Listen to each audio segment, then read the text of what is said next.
अस्सलाम वालेकुम। मेरे ख्याल में शामी कबाब हर फ्रिज में हर वक्त ही मौजूद होने चाहिए, क्योंकि ये एक ऐसी आइटम है जो आपके बहुत सारे काम आ सकती है। जैसे कि आपका कुछ पकाने का मूड नहीं है तो आप इसको पराठे के साथ सर्व कर सकते हैं, इसके बर्गर भी बना सकते हैं। इसके अलावा आप इसको टी टाइम में भी इंजॉय कर सकते हैं। लेट नाइट अगर किसी को खाने की क्रेविंग हो रही है तो भी ये बहुत काम आते हैं। इसके अलावा अचानक से गेस्ट आ जाएँ तो भी आपको कोई मसला नहीं होता और आप बच्चों को लंच बॉक्स में भी बना कर दे सकते हैं। तो एक चीज़ जब इतने सारे काम आ सकती है तो क्यों ना इनको बनाकर फ्रीज़ कर लिया जाए, इनको स्टोर कर लिया जाए, ताकि हमें किसी भी काम में कोई मुश्किल पेश ना आए।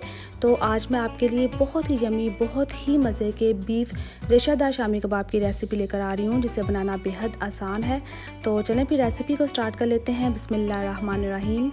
परफेक्ट शामी कबाब बनाने के लिए सबसे इम्पॉर्टेंट चीज़ ये है कि आपने दाल और बीफ की रेशो एक्यूरेट लेनी है, वरना अक्सर ऐसा होता है कि बहुत सारे लोगों के शामी कबाब फ्राई करते टाइम टूट जाते हैं। कभी उनमें दाल का टेस्ट ज़्यादा हो जाता है तो कभी गोश्त ज़्यादा हो जाता है। मैंने यहाँ पर 3 पाव दाल चना लेकर 2 घंटे पहले पानी में भिगो कर रख ली थी। प्रेशर कुकर के अंदर हम दाल ऐड करेंगे और रेशादार शामी कबाब बनाने के लिए हम बीफ का यूज़ करेंगे। तो 1.5 किलो मैंने यहाँ पर बोनलेस बीफ लिया है, ये भी ऐड कर देंगे। एक साबित प्याज इसमें ऐड करेंगे, 1 टेबलस्पून नमक ऐड कर देंगे और हाफ़ टी स्पून इसमें हल्दी ऐड करेंगे और 1 टीस्पून मैंने इसके अंदर ज़ीरा ऐड कर दिया है। और साथ ही हम इसके अंदर 4 ग्लास पानी ऐड करके प्रेशर कुकर को ऊपर से कवर कर देंगे और 20 मिनट्स का हम इसको टाइम देंगे। चलें, इतने टाइम में दाल भी हमारी बेहतरीन गल चुकी है, गोश्त भी अच्छी तरह से गल चुका है और पानी भी बिल्कुल ड्राई हो गया है। तो आपने पानी इसका बिल्कुल ड्राई कर लेना है और गरम गरम में ही आपने इसको इस तरह से मैश कर लेना है। कोई भी आपको मेहनत करने की ज़रूरत नहीं है, ये सबसे इजी मेथड है। ना तो आपको इसको किसी भी चीज़ से कूटने की ज़रूरत है, ना ही किसी मशीन की ज़रूरत है, ना ही किसी चॉपर की ज़रूरत है। बस बड़े आराम के साथ ये इस तरह से आपने मैश कर लेनी है। 2 मिनट में ये मैश हो जाएगी। उसके बाद आपने इसको एक खुले बर्तन में निकाल लेना है और फिर हम इसके अंदर कुछ मसाले और बाकी की चीज़ें ऐड करेंगे। इस तरह से एक तो काम बड़ा आसान हो जाता है और फिर हमारे शामी कबाब भी इस तरह से रेशेदार बनते हैं। अब मैंने इसके अंदर एक बड़े साइज़ का प्याज चॉप करके ऐड कर दिया है। 2 टेबलस्पून मैंने चॉप किया हुआ इसके अंदर अदरक ऐड किया है और थोड़ी सी हरी मिर्ची ऐड करेंगे और एक मुट्ठी हम इसके अंदर हरा धनिया ऐड कर देंगे। अब दोबारा से 1 टेबलस्पून इसमें नमक ऐड करेंगे, 2 टेबलस्पून कुटी लाल मिर्च और 1 टीस्पून धनिया पाउडर, 1 टीस्पून ही काली मिर्च का पाउडर और 1 टीस्पून ही हम इसमें गरम मसाला पाउडर ऐड करेंगे और 1 टीस्पून आपने साबित सूखा धनिया इस तरह से हाथ से मसल कर ऐड करना है। और ये 2 टेबलस्पून मैं इसके अंदर कबाब मसाला ऐड कर रही हूँ, ये ऑप्शनल है, आप चाहे तो इसे स्किप भी कर सकते हैं। और साथ ही इसी पॉइंट पर आपने इसके अंदर 2 अंडे भी ऐड कर देने हैं। सारी चीज़ों को अच्छा सा मिक्स करने के बाद हम इसको फ्रिज में आधे घंटे का रेस्ट देंगे, जिससे क्या होगा कि शामी कबाब की शेप बड़ी अच्छी बनेगी। तो चलें, इसको हम फ्रिज में रखते हैं। चलें जी, आधा घंटा गुजर चुका है। अब आप देखिएगा कि किस तरह से मिनटों में हमारे इतने सारे शामी कबाब तैयार हो जाएंगे। बस इस तरह से आपने इनको शेप देते जाना है। पहले मैं सारे शामी कबाब बना लूँ, फिर हम कुछ तो फ्रीज़ कर लेंगे और कुछ हम फ्राई करेंगे। ये देखें, इस तरह से आपने इसको शेप दे लेनी है। इस तरह से हमने घंटों का काम मिनटों में कर लिया है। ना तो किसी मशीन का यूज़ किया, ना ही कोई ज़्यादा बर्तन हमने यूज़ किए और शेप भी इतनी आसानी से बन गई। और आप देख ही सकते हैं कि कितने परफेक्ट शामी कबाब बने हैं। अब मैंने यहाँ पर इस तरह से एक बॉक्स में इनको स्टोर कर लिया है। आपने इस तरह से इनको स्टोर कर लेना है। उसके बाद ये है कि कुछ हम शामी कबाब यहाँ पर फ्राई करेंगे, क्योंकि जो हमने बनाया है ज़ाहिर है वो मैंने आपको दिखाना भी है कि कैसे कबाब बने हैं। तो चलें जल्दी से इनको फ्राई करते हैं। अब आपको इसको अंडा लगाने की बिल्कुल भी ज़रूरत नहीं है, इसके अंदर ही हमने अंडे ऐड कर लिए थे।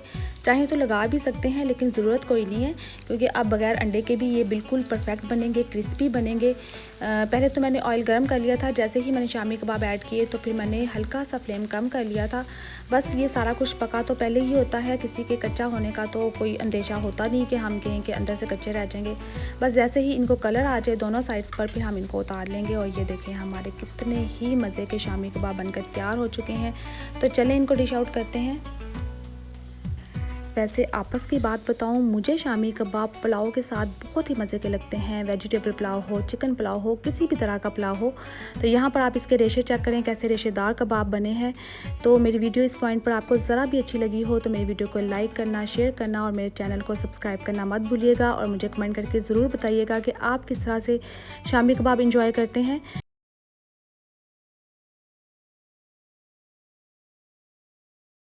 फ्रेंड्स, आज मैं आपके लिए बहुत ही यमी, बहुत ही टेस्टी और बच्चों के मोस्ट फेवरेट चिकन नगेट्स की रेसिपी लेकर आ रही हूँ जिसे बनाना बहुत ही इजी है। आप बिल्कुल बाज़ार जैसे नगेट्स घर पर बना सकते हैं। तो चलें फिर अपनी रेसिपी को स्टार्ट कर लेते हैं। बिस्मिल्लाहिर्रहमानिर्रहीम। फ्रेंड्स, मैंने 1 kg यहाँ पर बोनलेस चिकन लिया है। साथ ही हम 8 से 9 ब्रेड के स्लाइस लेंगे और ब्रेड के जो किनारे हैं वो हम उतार लेंगे।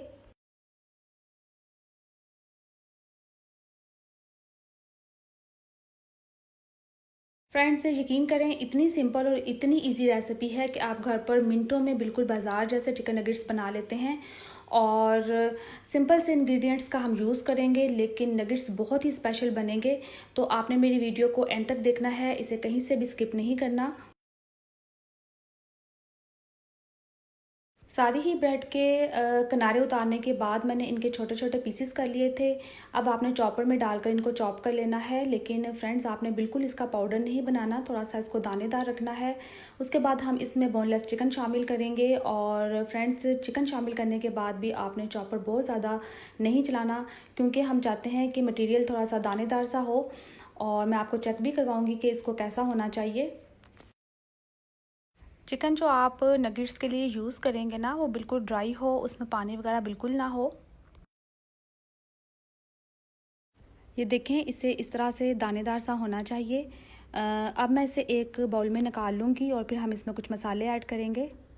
1 टीस्पून नमक और 1 टीस्पून वाइट पेपर। और अगर आपके पास वाइट पेपर ना हो तो आप इसकी जगह काली मिर्च का भी यूज़ कर सकते हैं। और साथ ही 1 टीस्पून ही लाल मिर्च का पाउडर और 2 टेबलस्पून मैं इसमें सोया सॉस ऐड कर रही हूँ। और साथ ही 1 टेबलस्पून भरकर हम इसमें जिंजर गार्लिक पेस्ट शामिल करेंगे। 4 से 5 टेबलस्पून मैं इसमें ऑयल शामिल कर रही हूँ। और उसके बाद आपने इन सारी चीज़ों को अच्छा सा मिक्स कर लेना है।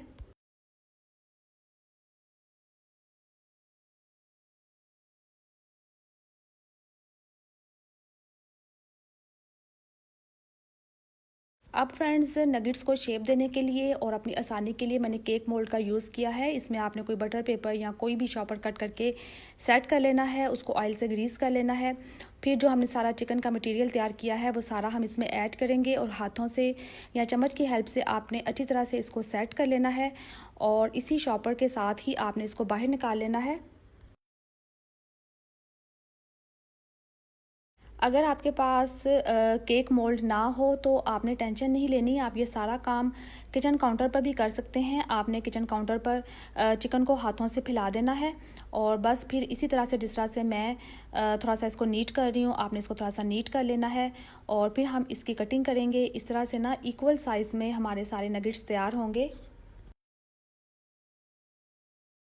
छुरी को हमने ऑयल से ग्रीस कर लिया है। इसके बाद आपने इस तरह से इसकी कटिंग करनी है। और साइज़ छोटा बड़ा आप अपनी चॉइस के मुताबिक रख सकते हैं। मैंने छोटे साइज़ के बनाए हैं। 1 बाइट मिनी नगेट्स मैं बना रही हूँ। तो बस इस तरह से आपने इसकी कटिंग कर लेनी है। आप देखेंगे कि इस तरह से एक तो कटिंग जल्दी हो जाएगी और साथ इन सारे नगेट्स का साइज़ भी इक्वल बनेगा।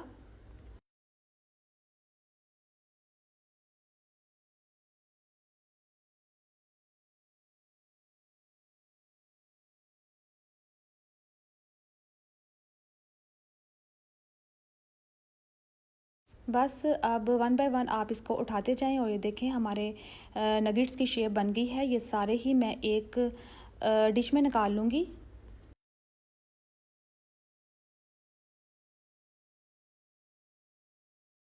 और ये देखें फ्रेंड्स, मिनटों में हमने कितने ढेर सारे नगेट्स तैयार कर लिए हैं। अब मैं एक अंडा ले रही हूँ और इसमें आपने 4 से 5 टेबलस्पून दूध शामिल कर लेना है। 2-3 चुटकी इसमें नमक शामिल करेंगे और 2-3 चुटकी ही इसमें वाइट पेपर शामिल करेंगे। अंडे को फेंट लेंगे और साथ ही मैंने यहाँ पर ब्रेड क्रम्स लिए हैं। बस अब फ्रेंड्स, हमने जो नगेट्स की शेप तैयार की है उनको एक दफ़ा अंडे में कोट करेंगे और एक दफ़ा ब्रेड क्रम्स में कोट करेंगे। और इस तरह से हमारे सारे नगेट्स तैयार हो जाएंगे।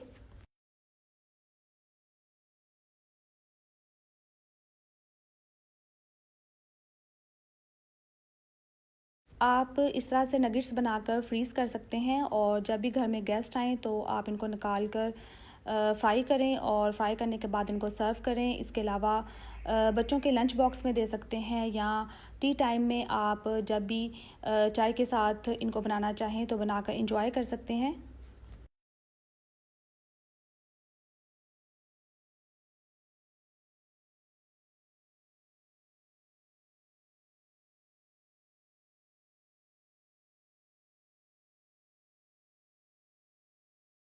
बातों ही बातों में मेरे सारे नगेट्स रेडी हो गए हैं। मैंने इनके ऊपर अंडे और ब्रेड क्रम्स का कोट कर लिया है।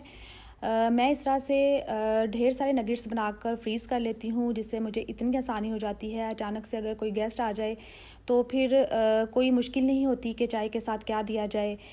सुबह के टाइम जब बच्चे स्कूल जाते हैं, लंच बॉक्स में देना पड़ जाए तो भी मुझे कोई टेंशन नहीं होती। मिनटों में लंच बॉक्स तैयार हो जाता है, बस निकाले और फ्राई किए। और इसके अलावा जब हम घर वाले बैठे होते हैं और चाय के साथ कुछ खाने का मूड होता है तो भी हम इनको निकाल कर इंजॉय करते हैं। तो बस यहाँ पर मैंने सारे नगेट्स फ्रीज़ कर दिए थे, बस मैंने इतने ही निकाले हैं जो कि मैं आपको फ्राई करके दिखाऊंगी, ताकि आपको भी पता चले कि कितने ज़बरदस्त हमारे नगेट्स बने हैं।